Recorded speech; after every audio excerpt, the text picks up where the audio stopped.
Reasons behind why some people sweat more than others. We all sweat, but for some of us, we may sweat a little too much. That can lead to embarrassing moments where our underarms, hands and other parts of our bodies are visibly sweaty. Whether you are crushing it at the gym, getting your namaste on during a hot yoga class, or hitting the local running trails, it can feel good to break into a sweat every now and then. But sometimes you find yourself drenched when you least expect it. If you wonder whether you sweat more than normal, you're not alone. Nearly 5% of the world experience hyperhidrosis.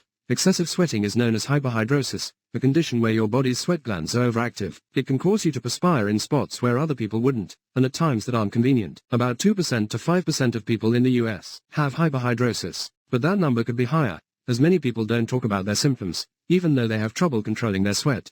The good news is sweating is not usually a cause for concern. A number of totally harmless reasons could explain those smelly pits and drippy knot. Your diet and lifestyle may be to blame. Now let's first talk in general about why do people sweat. It's important to remember that sweating is completely normal. Your sweat is made up of mostly water, but it also contains chloride, calcium, magnesium and potassium. And when your body's temperature gets too high, your sweat glands start working to cool your body down. Ideally, you want to keep your body at 98.6 degrees Fahrenheit, 37 degrees Celsius. Sweating actually assists with your body's thermal regulation, skin hydration and helps balance our fluids and electrolytes. When you have hyperhidrosis, your sweat glands work too hard, producing sweat you don't need. How much sweat is too much sweat? There's a wide range of what's considered normal.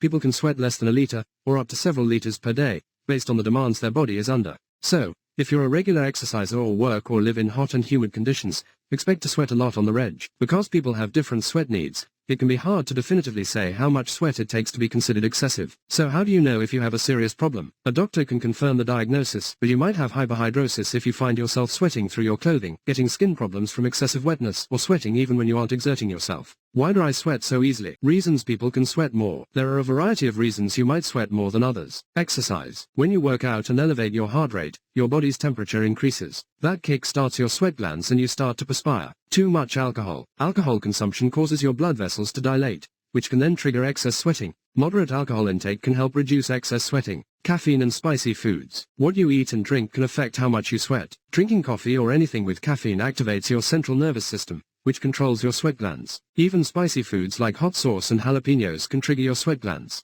Weather. We can all relate to those hot, humid summer days where just a short trip outside results in us becoming a sweaty mess. When temperatures soar, our chances of sweating increase. Also, hot, humid air makes it harder for sweat to evaporate off your body. Genetics. Some people are simply born to sweat more than average. Those with hyperhidrosis perspire approximately 4 times more than normal, while people born with hypohidrosis sweat much less. This often runs in families, but can also be due to various health issues, such as diabetes, thyroid issues, and menopause, as well as certain medications. Hyperthyroidism. Endocrine problems, such as hyperthyroidism, can increase your metabolism. Hormonal changes. Hormonal changes during menopause, your monthly menstrual cycle, and pregnancy can impact your body temperature. Rising levels of progesterone increase your metabolism and therefore your body temperature. Illness. When you are sick and have a fever, your body tries to cool off by sweating. Smoking. Nicotine, like alcohol and caffeine, is a stimulant. If you smoke, you tend to sweat more than those who don't. Medications. Certain medications like antidepressants, non-steroidal anti-inflammatory drugs, blood pressure medications and diabetes medicines can make you sweat. What can I do to sweat less? To help manage your extra sweat, trying out these methods. Drink water. Wear light, breathable clothing. Use clinical strength antiperspirant. Consider Botox.